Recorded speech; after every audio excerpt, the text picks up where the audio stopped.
Hey guys, you haven't seen my face in a while because I moved my drum studio to a different venue, so I haven't done any talking videos because I'm still trying to figure out where to place things and how to do certain things. So yeah, I'm about to hit 2,000 subscribers, so I thought I'd just do a Q&A and answer some questions and just hang out with you guys. So here it goes. How can I separate my feet?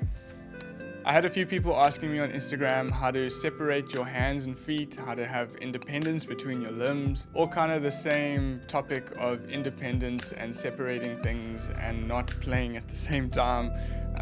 So this could be at a beginner level when people first learn to play like a basic rock beat. You kind of want to play your hand and feet at the same time because that's what your body just naturally does. Or it could be at an advanced level, like how do you play a samba pattern while playing like quintuplets on the top. You can look at them the same way and develop them in the same way. So my first piece of advice for developing independence would be to write stuff out.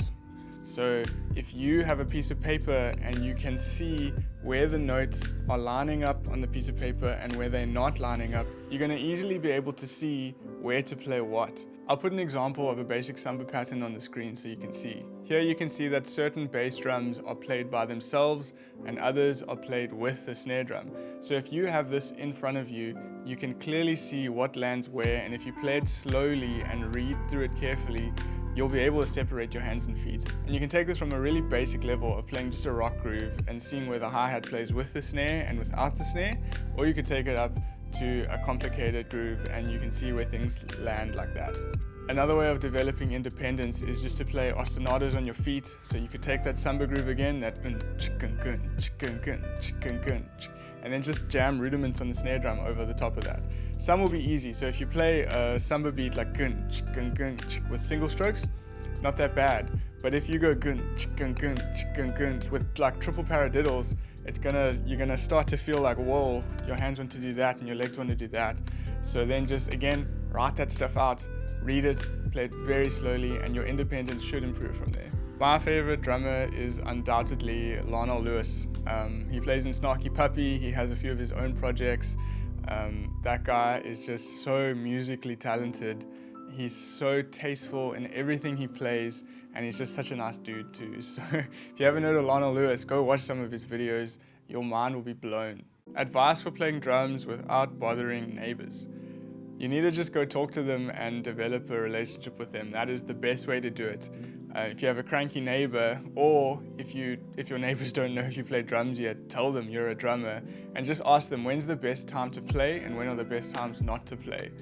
Typically, people will be quite cool about that unless you're living in an apartment or something. But if we're talking about just an open house and you have another open house next door and on the other side, go talk to both neighbors.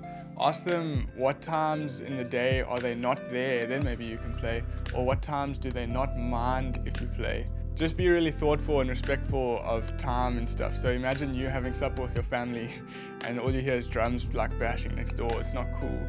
So typically good times to play would be in the afternoons because no one's home. But if you're not home at that time, maybe you can slot in a quick practice session from like 5 to 6 and ask your neighbor if that'll be fine. Yeah, the better your relationship and the more just open and honest you are, you will be able to develop a practice schedule that fits everyone's time. Other ways of not bothering your neighbors are just to get those silent drum heads from Remo and those silent cymbals from Zildjian. They feel the same, but they lower the sound levels by like 80%, so your neighbors aren't going to hear you if you jam out on those. What qualities do I look for in a teacher? This question was asked on Instagram by Jacob Evans, and if you guys haven't seen Jacob Evans' YouTube channel, you need to go watch it. He's got such a fresh perspective on learning the drums, and he tackles it from a coaching perspective instead of like a bashing you with like countless exercises perspective, which is really refreshing. He's a great teacher, so go check him out. So he's asking what I personally look for in a teacher. There'd be a few things. The first one would be adaptability. If I were to go to a drum teacher, I'd want him to adapt to what I want to learn. Because a lot of teachers, they tend to have syllabuses or a syllabus, and they stick to it. So every student they have learns the same thing, the same way, and they've just been doing that for years. And I just think that that's not the best way of approaching teaching someone drums, and it's not the best way of keeping them interested. So if I go to a teacher and I want to learn how to play Latin music. I'd want them to adapt to that and try their best to steer me in that direction and get me to improve through playing in that way. There'd be no point in going to learn with them if they're not going to teach me what I want to know. So yeah, that's obviously coming from a perspective of me as a experienced drummer. If I were to teach a beginner, there's a few basic things. You teach them how to play like a rock beat, some fills, you teach them what 4/4 time is, but then as they start to develop interest, then you adapt to like who they are and what they want to know. There's no like one size fits all when it comes to learning the drums. Another thing I'd want from a teacher is I'd want them to bring out the best in me. I'm really lazy. I'm a lazy person at heart. So if I go to a teacher, I want them to keep me disciplined. I want them to push me, to challenge me. I'd personally love going to a teacher who was like a hard dude. You know, you get those stories about piano teachers that whack their piano students' fingers with a ruler. I'd actually love that type of thing because it would force me to live out my full potential in the drum kit. So yeah, if I were to get a teacher, that's what I'd want. I haven't actually had a drum teacher in many years, but that is what I would look for. It would be adaptability, and I'd want them to bring out the best in me and keep me disciplined. How to have a good practice routine. So this will look different to everyone, and this kind of relates back to having a teacher that adapts. The same way, you got to adapt your practice routine to your personality.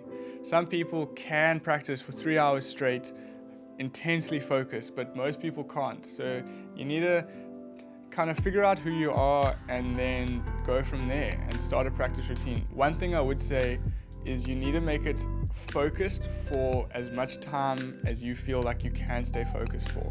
So for example, if you're learning a new thing, let's say you want to work on paradiddles, set 10 minutes aside just to do paradiddles. Just work on those in whatever way you want to develop them on the kit. And then after that 10 minutes, you can branch your practice out to other things.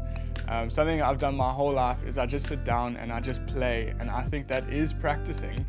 But what's happening is I'm practicing things I know and I'm getting good at those, but I already know them. I'm just like solidifying them. So if I sit down, what I'd do is I'd get that out of the system. I'd play for like 20 minutes and then I'd set aside those 10 minutes to work intensely on those paradiddles. And after that 10 minutes, if I feel like I've progressed and made some sort of improvement, I'll then loosen up a bit and maybe jam along to some music or something. So I'll just put an ideal practice routine for me on the screen and you can see what that looks like. Yep, those are all the questions we're going to do today. If you like this Q&A, let me know. I'll do another one sometime soon. And yeah, I'll see you guys in the next one.